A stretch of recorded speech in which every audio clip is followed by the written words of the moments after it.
Assalamualaikum warahmatullahi wabarakatuh. Perkenalkan, nama saya Rahma Lagila, mahasiswi Tadris Biologi dari kelas Biologi D semester 5 IAIN Syekh Nurjati Cirebon. Di sini saya akan menjelaskan mengenai fisiologi organ reproduksi pada pria. Seluruh sistem reproduksi pada pria sangat bergantung atau dipengaruhi oleh hormon. Hormon tersebut merupakan zat kimiawi yang mengatur aktivitas sel dan organ pada tubuh. Saat memasuki usia atau masa pubertas, maka tubuh akan menghasilkan lebih banyak hormon gonadotropin yang dihasilkan oleh kelenjar hipotalamus pada otak. Selain itu, terdapat juga hormon-hormon lain yang berperan penting dalam sistem reproduksi pria. Yang pertama, follicle stimulating hormone atau FSH yang diproduksi oleh kelenjar pituitari yang berfungsi untuk perubahan fisik pada saat memasuki masa pubertas dan untuk mengendalikan produksi sperma dan perkembangan organ kelamin. Yang kedua, luteinizing hormone atau LH diproduksi oleh kelenjar pituitari yang berfungsi sebagai pelengkap atau saling melengkapi FSH. Yang ketiga, yaitu hormon estrogen berfungsi untuk mengontrol kesehatan sperma. Namun, jika kadar estrogen terlalu tinggi, maka akan menyebabkan penurunan kualitas sperma sehingga akan menyebabkan disfungsi ereksi.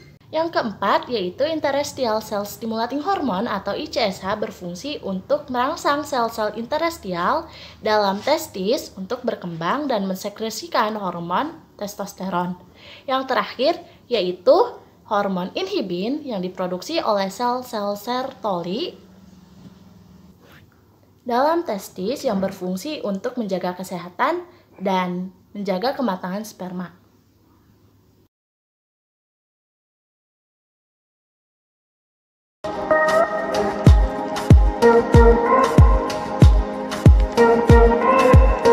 Spermatogenesis berasal dari dua kata, yaitu spermata yang artinya benih dan genesis yang artinya pembelahan. Jadi, spermatogenesis merupakan suatu rangkaian perkembangan sel spermatogonia dan epitel tubulus seminiferus yang mengadakan proliferasi dan selanjutnya berubah menjadi spermatozoa yang bebas. Lalu, apa saja tahapan dari spermatogenesis? Berikut adalah gambarannya.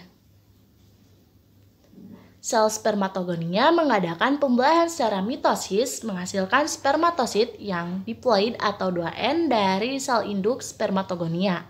Kemudian pembelahan secara meiosis atau reduksi yang dimana spermatosit primer dan sekunder menghasilkan spermatid yang haploid atau N. Jadi perkembangan spermatid menjadi spermatozoa melalui serangkaian metamorfosa yang panjang dan kompleks atau disebut dengan spermiogenesis. Maka menghasilkan spermatozoa dengan jumlah kromosom haploid atau 22 autosom dan 1 kromosom seks.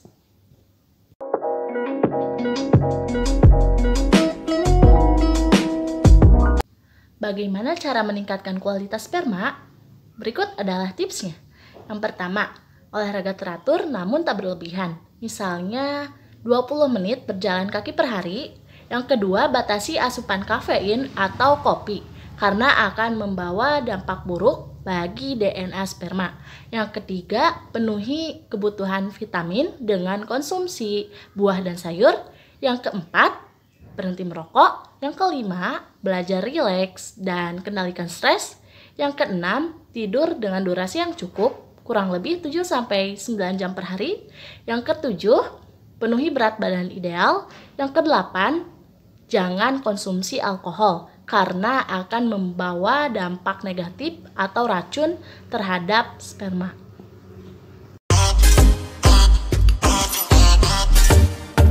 Sebagaimana yang kita ketahui bahwa sperma diproduksi atau dihasilkan dalam testis, lebih tepatnya pada saluran tubulus seminiferus. Setelah diproduksi, maka sperma akan ditampung sementara pada epididymis dan kemudian setelah matang, sperma akan dialirkan menuju saluran vas deferens, kemudian menuju vesika seminalis. Di dalam vesika seminalis sendiri, sperma akan disimpan dan ditampung serta akan diberi nutrisi berupa cairan semen.